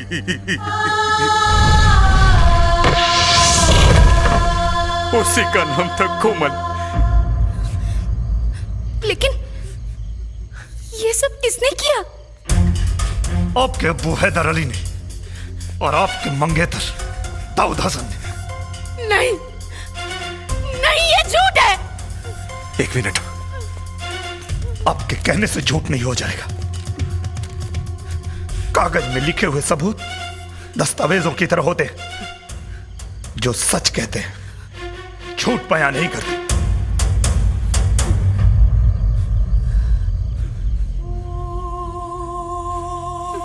हमारा यकीन कीजिए, अगर आप लोग सच कह रहे हैं तो हम आप लोगों के साथ हैं। माँ बाप के संस्कार बच्चों के चेहरे पे नहीं, उनके रगों में होते हैं। हमारी तहजीब की पहचान हमारे अब्बू से नहीं, हमारी अम्मी से है। हमारे अब्बू पहले मुसलमान हैं, बाद में इंसान, लेकिन हम सबसे पहले इंसान हैं, उसके बाद मुसलमान हैं। कोई दहशतगर्द हमारा अब्बू तो हो सकता है, लेकिन शौहर नहीं।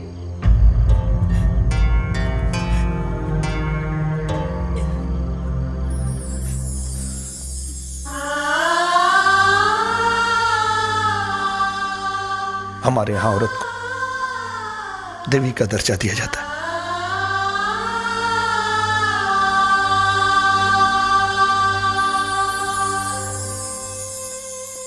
अगर मर गए तो कफन उतार देते ना, अगले जन्म में कर्ज उतार देंगे।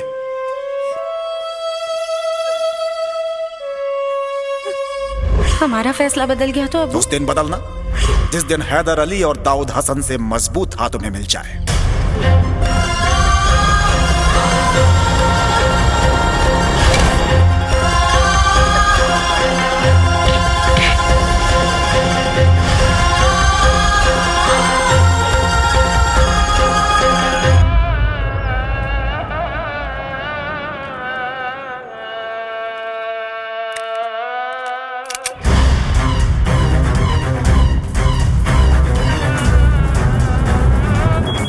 मैसेज? हाँ, वो लोग को हमारी लोकेशन के बारे में पता चल चुका है। वो कभी भी यहाँ पहुँच सकते हैं। बजरंगी, हाँ शोएब के लेके आवा, अगला लोकेशन फोन पे बताओ। चल ठीक बा।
नाम क्या है तेरा? बजरंगी। बजरंग बली का रिश्तेदार है। चल या अली बोल। मेरे लिए या अली और बजरंग बली में कोई फर्क नहीं है, लेकिन गलती से भी मेरे बजरंग बली को बुरा मत बोलना, वरना मारूंगा तो मरने का पता भी नहीं चलेगा। बजरंग बली जय।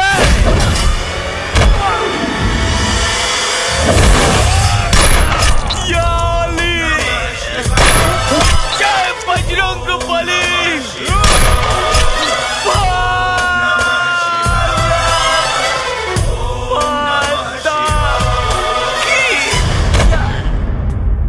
ये बाकी के कुत्ते इधर ही होंगे, चलो ढूंढो।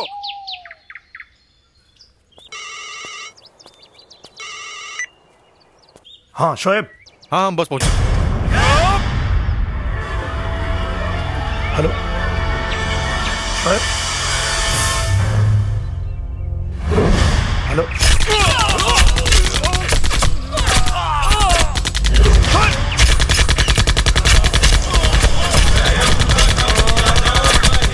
बजरंगी, बजरंगी।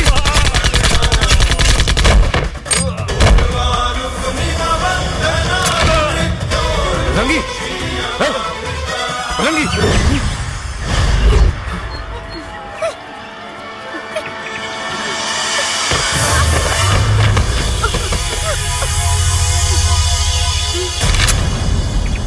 कौन कहता है हिंदू और मुसलमान में लड़ाई होगी? ये हवा भी कम वक्त किसी पाकिस्तानी ने उड़ाई होगी। जान मत छोड़िए रे, जान मत छोड़िए रे।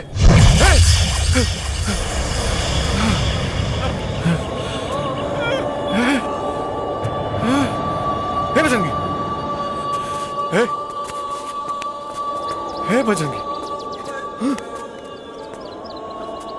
बजरंगी उठना रे।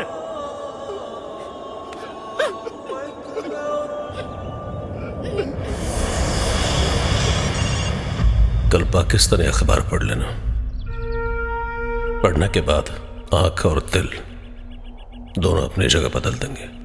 तुम्हारे भेजे हुए कुत्तों की लाशें कल पाकिस्तानी अखबार के फ्रंट पेज पर होगी।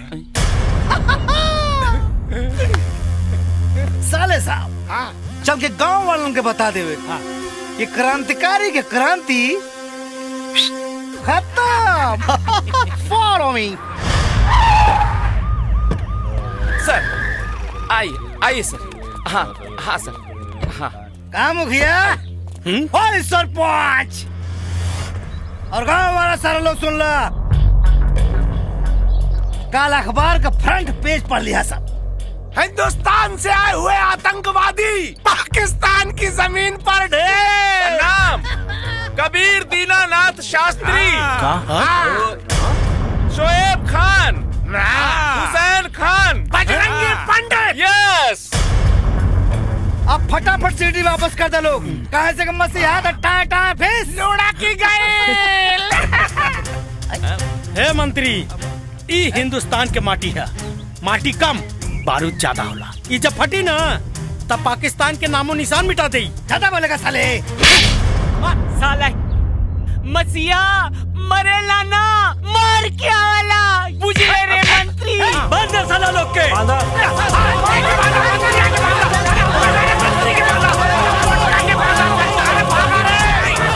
गेला जनता की असली ताकत। जब अब सारे तो लोगों के मर्द ध्वंस विध्वंस हो जाई। मंत्री मुखिया जी, हमर कबीर आ शोएब न जाने पाकिस्तान में कौन हालत में हुई लोग। सरपंच चाचा, ये हमार मन के विश्वास कहता कि वो लोग जरूर लौट के आई, काहे से कि बाबा विश्वनाथ की नगरी की माटी पाकिस्तान के चांद पर अगर गलती से भी पड़ जाए ना, तो ओकर दामन से हमेशा से दाग निकाल दी।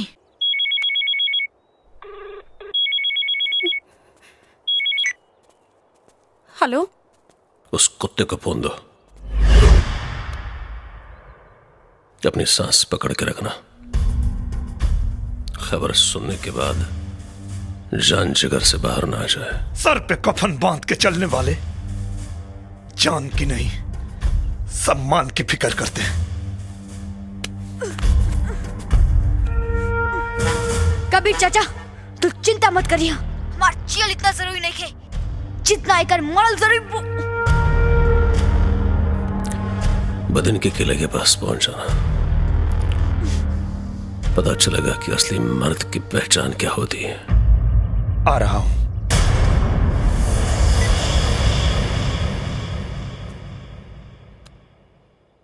क्षमा तो नहीं मांगूंगा, क्योंकि प्यार और जंग में सब कुछ जायज होता है। शायद आप न होती तो दाऊद को यहां तक नहीं ला पाते। अब देखते हैं तकदीर जीत की माला किसे पहनाती है। आपने इतना साथ दिया, बहुत शुक्रिया। आप जा सकते हैं।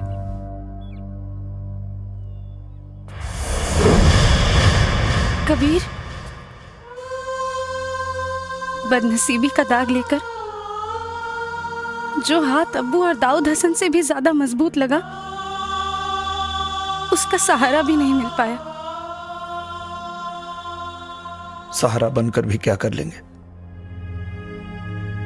जब दुनिया में वही नहीं है जो हमारी दुल्हन को देखना चाहती थी। आगे क्या होगा ये तो हमें नहीं पता, लेकिन अगर उससे मिलने का मौका मिला तो जरूर देखेंगे। वो कितनी खूबसूरत थी कि उसके लिए एक आदमी सरहद पार कर गया। हिंदुस्तानी हाथ है, एक बार पकड़ लिया तो 7 जन्म नहीं छोड़ता है।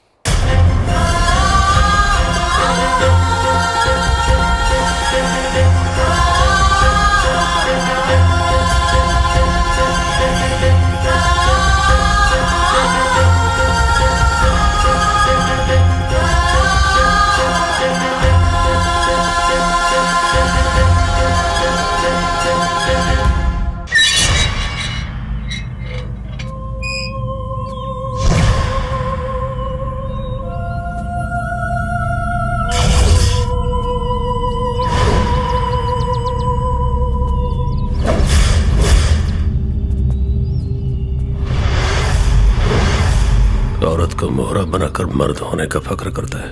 औरत को मर्द मोहरा बनाता है तो बच्चे को मोहरा बनाने वाला ही होता है।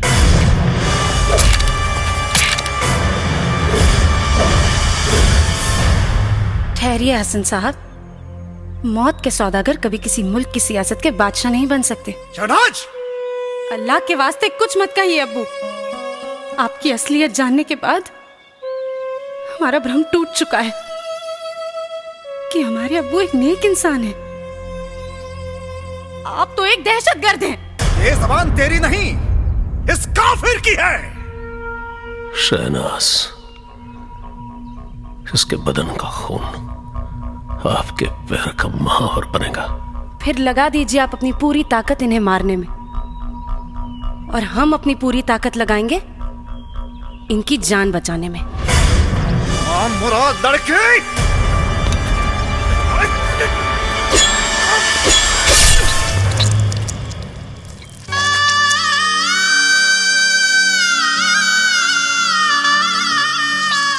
देखा हसन साहब, किसी नेक इंसान का खून कभी पांव का महावर नहीं बल्कि मांग का सिंदूर बनता है। अब दहेज में कफन भी तैयार रखना शहनाज। दहेज में कफन नहीं दाऊद हसन, पूरा पाकिस्तान लेके जाऊंगा।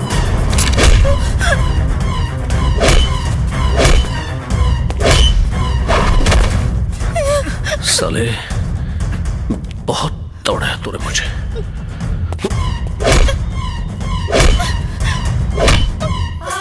मार दाऊद हसन और मार। इतने में थक गया तू, अभी तो तुझे और भगाऊंगा। तेरे घर से निकाल कर 150 किलोमीटर लाया। अब तेरे मौत की सीमा रेखा 13 किलोमीटर बची है दाऊद हसन। जितना मार सकता है। रुक जाओ दाऊद हसन, वरना तुम्हारी ये माशुका तुम्हारी तकदीर का फैसला कर देगी। अपने आदमियों से कह दो कि बंदूकें फेंक दे।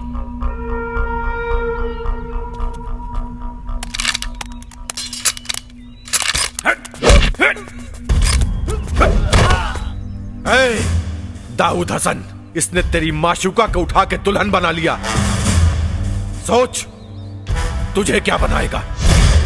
और तू हैदर अली, ऊपर वाले का शुक्रिया अदा कर, क्योंकि तूने तो अपनी बेटी के लिए चुना था, लेकिन बेटी ने मर्द चुना है। शहनाज की शादी का लड्डू अगर पाकिस्तान नहीं भेजा तो मैं अपने हिंदुस्तान का बेटा नहीं।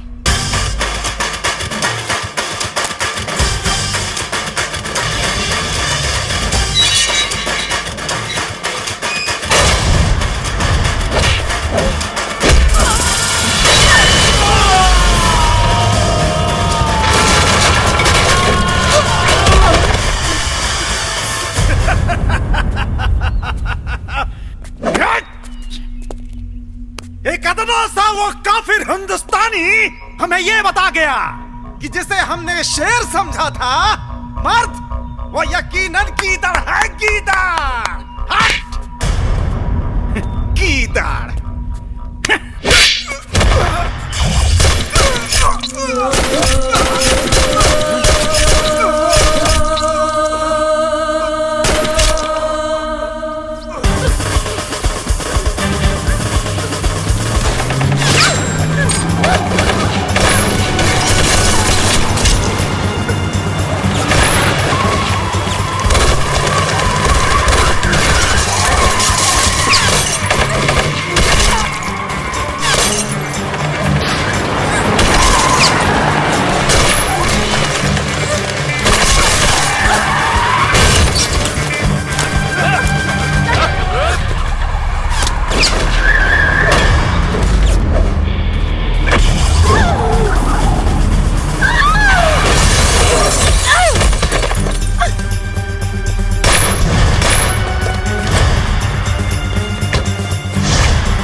जान देवे में बड़ा मजा आवेला। पहलवान आज ले नालायक रहल, लेकिन लायक के मौत मरी।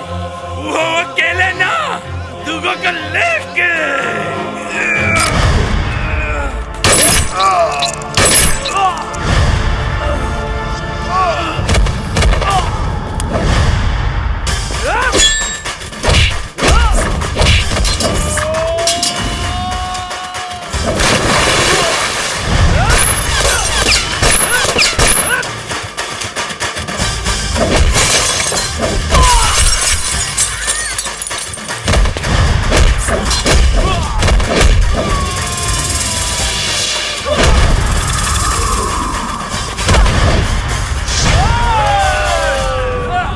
आजा। एक हिंदुस्तानी आज तुम सबको दौड़ाएगा और मूत दिया पूरा हिंदुस्तान तो तेरा मुल्क बह जाएगा। शंखनाद है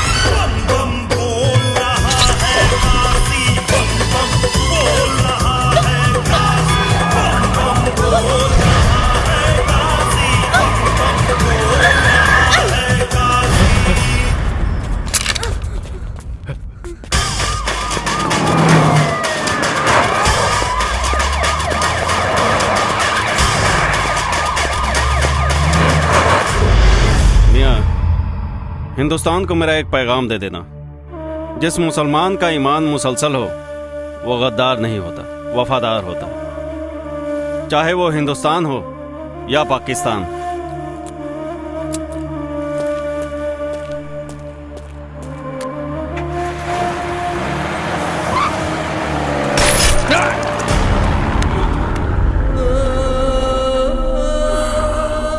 कुत्ता साला, मुझे मालूम था वतन के साथ तो गद्दारी करेगा।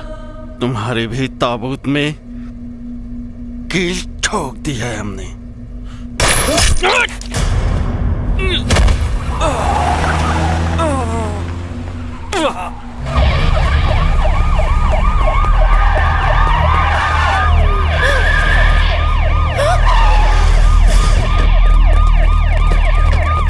फायर कोई नहीं करेगा, हमें इसका फिर को जिंदा पकड़ना है।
अगर रुक गईला तो सबकर मौत बेकार चल जाई।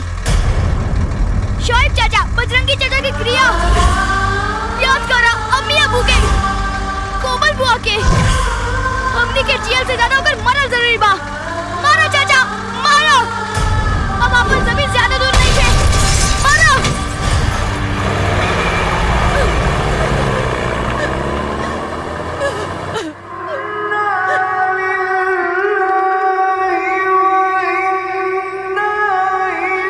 अगर मर गए तो कफन उतार दे देना, अगले जन्म में कर्ज उतार देंगे।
दोनों देशों की सरकार इतनी निकम्मी नहीं है दाऊद हसन। तुम्हारे आने से पहले तुम्हारे गुनाहों की फाइल पाकिस्तान से हिंदुस्तान आ चुकी थी।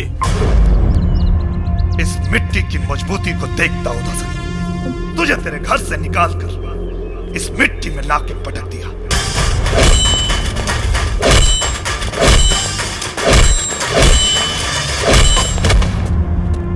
इन कदमों को देख दाऊद हसन, तुझे पता चलेगा कि बेटे की जगह हमेशा बाप के पैरों में होती है।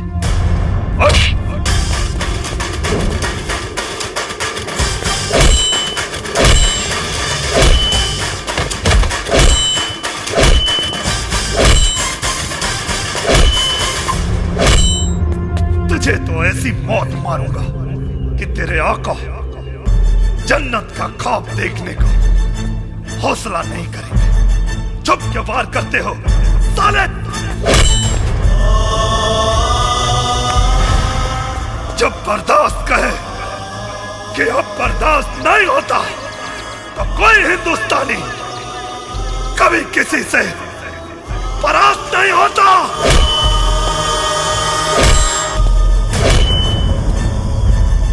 अब की जंग छिड़ी तो चेहरे का खौफ बदल देंगे। इतिहास की क्या औकात है, पूरा भूगोल बदल देंगे। लाहौर से गुजरेगी गंगा, इस्लामाबाद की छाती पे फहराएगा तिरंगा। रावलपिंडी से कराची तक सब कुछ गर्क हो जाएगा। सदियों सदियों तक तेरे जैसा शैतान नहीं होगा। कश्मीर तो होगा लेकिन पाकिस्तान नहीं होगा।